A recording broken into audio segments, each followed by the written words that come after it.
Oke teman-teman, balik lagi dengan saya Fikri Dos seperti biasa. Second reaction soal sepak bola Indonesia dan juga tanggapan komentar dari netizen soal sepak bola tanah air. Seperti apa tanggapan mereka? Mari kita simak sama-sama. Let's go.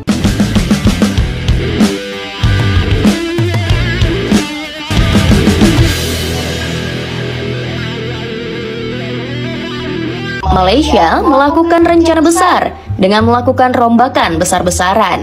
Skuad Harimau Malaya kabarnya siap mendatangkan sejumlah pemain naturalisasi baru. Rodrigo Julian Holgado yang berasal dari Liga Kolombia selangkah lagi bergabung. Striker 29 tahun ini berhasil tampil mengesankan bersama CD Amerika dengan torehan 7 gol dan 2 assist.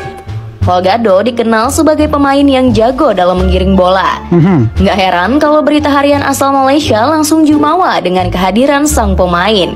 Namun rencana untuk menaturalisasi Holgado justru mendapatkan penolakan dari warga Kolombia. Mereka kecewa dengan keputusan striker 29 tahun ini yang membela negara sekecil Malaysia. Negara sekecil Malaysia. Nah kemarin tuh ada jurnalis yang bilang Malaysia itu negara goib itu. Saking tidak terkenalnya Malaysia, beda dengan Indonesia itu.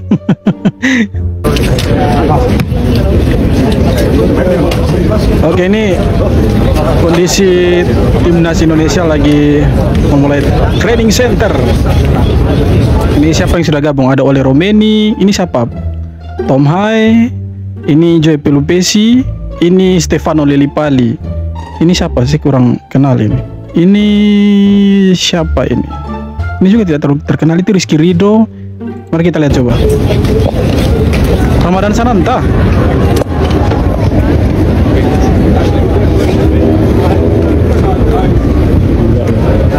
Training. Well, this is the first training that we do now. This is to get everything out, the tiredness of the players. This is you know, to get each other to know each other a little bit more because they've been away a long time. Just to give the feeling back that we don't.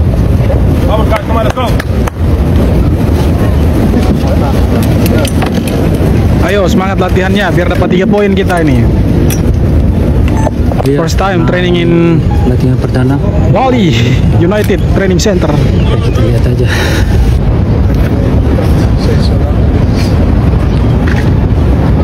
Iya, semoga kita bisa dapat 3 poin nanti tanggal 5 Juni lawan Cina dan kita bisa lolos ke ronde keempat. Karena lawan Cina 3 poin itu harga mati, tidak boleh tidak. Apalagi kalah. Aduh, itu sangat-sangat tidak mungkin itu. Kalau kita bisa kalah di kandang itu, harusnya kita menang. Harusnya. Indonesia lagi heboh, Madam Pang bos besar timnas Thailand kabarnya mau terbang langsung ke Jakarta. Bukan cuma buat nonton laga panas lawan Cina, tapi ada misi lain juga yang gak kalah menarik. Katanya nih, Madam Pang mau lihat langsung perkembangan sepak bola Indonesia. Dari supporter, stadion, sampai pembinaan usia muda. Apakah ini jadi sinyal kerjasama? Atau ada maksud lain di balik kunjungan ini? Jika benar ini kerjasama, apakah kalian setuju kerjasama dengan Madam Pang? Ya boleh-boleh saja selagi kita tidak ada yang perlu disembunyikan. Ya kerjasama itu baik untuk membangun sepak bola Asia Tenggara. Siapa tahu Indonesia jadi role modelnya Thailand. Ya padahal Thailand ada di peringkat 99 dunia, sedangkan Indonesia ada di 123. Nah kalau mereka mau datang ke Indonesia kemudian mau belajar, ya kita harusnya bangga kan gitu, apalagi kerjasama kan. Negara yang ada di peringkat 99 dalam 100 besar mau kerjasama dengan Indonesia, kita kan jadi role model. Itu bagus sebenarnya, keren itu. Lebih tajam dari Romeni, striker baru Malaysia bikin heboh netizen. Netizen membandingkan Rodrigo Holgado, striker anyar Malaysia, dengan Ole Romeni, pemain keturunan Indonesia. Meski market value Ole lebih tinggi, banyak yang menilai Holgado lebih tajam karena mencetak lebih banyak gol. Perbandingan ini juga mencuat karena keduanya berposisi sebagai penyerang tengah, dan publik menyoroti kontribusi nyata di lapangan dibanding nilai pasar semata. Lebih tajam dari Romeni, striker. Sekarang begini, oke, posisinya sama, penyerang tengah, striker. Kita lihat juga dong, liganya di mana sih, kan begitu. Mereka bermain di liga mana, kan begitu. Oleh Romeni bermain di Liga Inggris, betul, di divisi Championship, kasta keduanya Liga Inggris. Tapi divisi Championship ini, kasta keduanya Liga Inggris, itu lebih kompetitif daripada Liga Kolombia. Jadi wajar kalau dia itu lebih gacor di sana, kan gitu, di Kolombia daripada di divisi Championship daripada Ole Romeni.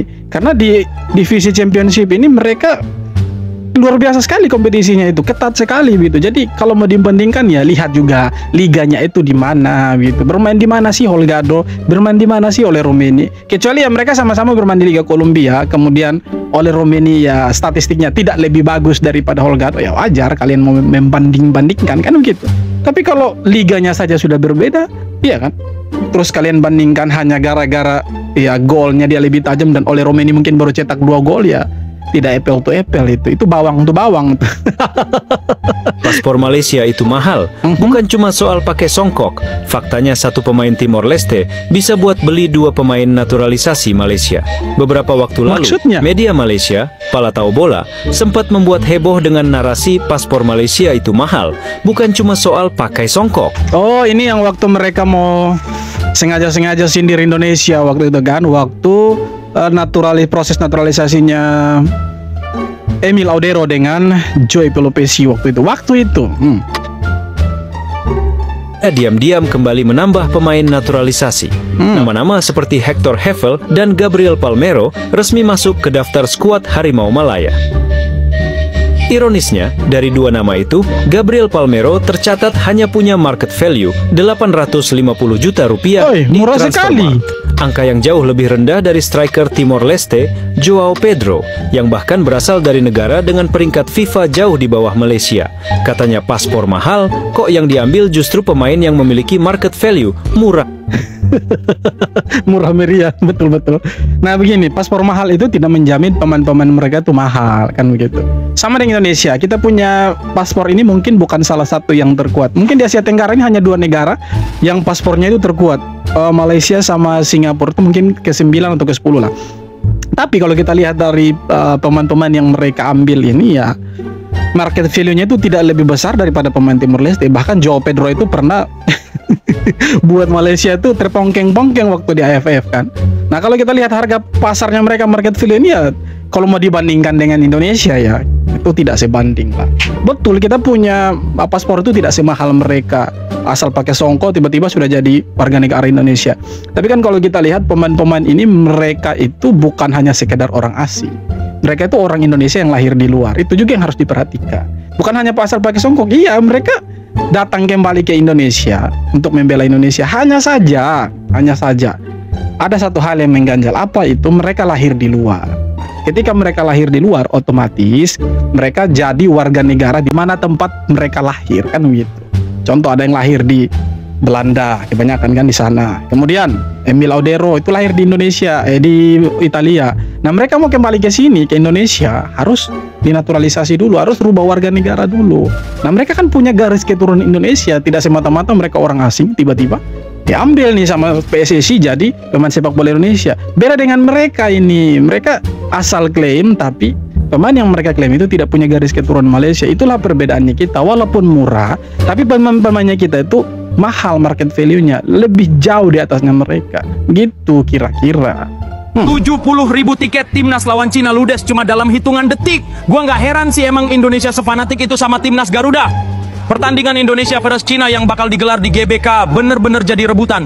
70.000 tiket habis. Nggak cuma bikin netizen geleng-geleng, dilansir dari superballbolasport.com, media Vietnam aja sampai kaget. Erick Thohir bilang ini bukti kecintaan masyarakat ke timnas. Apalagi ini jadi ajang balas dendam pasukan Garuda buat ngalahin timnas Cina. Ada gebrakan apalagi dari supporter timnas kita nanti. Patut kita tunggu, bro. Beda dengan tiketnya Asian All Star versus Manchester United, itu hampir-hampir tidak terjual itu. Beda dengan Indonesia yang dalam waktu 5,5 jam tiketnya itu sudah sold out, habis terjual. Itu artinya kita punya euforia masyarakat ini untuk timnas itu luar biasa.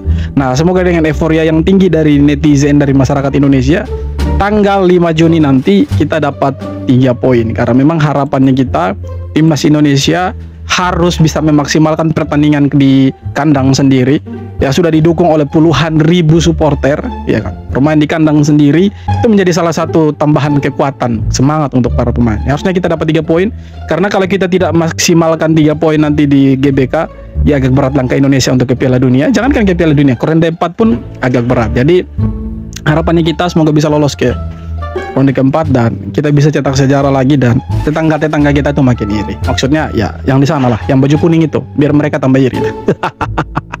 Oke teman-teman, jadi itu dia beberapa video tanggapan komentar dari netizen soal sepak bola Indonesia. Dan seperti apa tanggapan kalian, silahkan tulis kolom komentar dan jangan lupa subscribe. Thank you.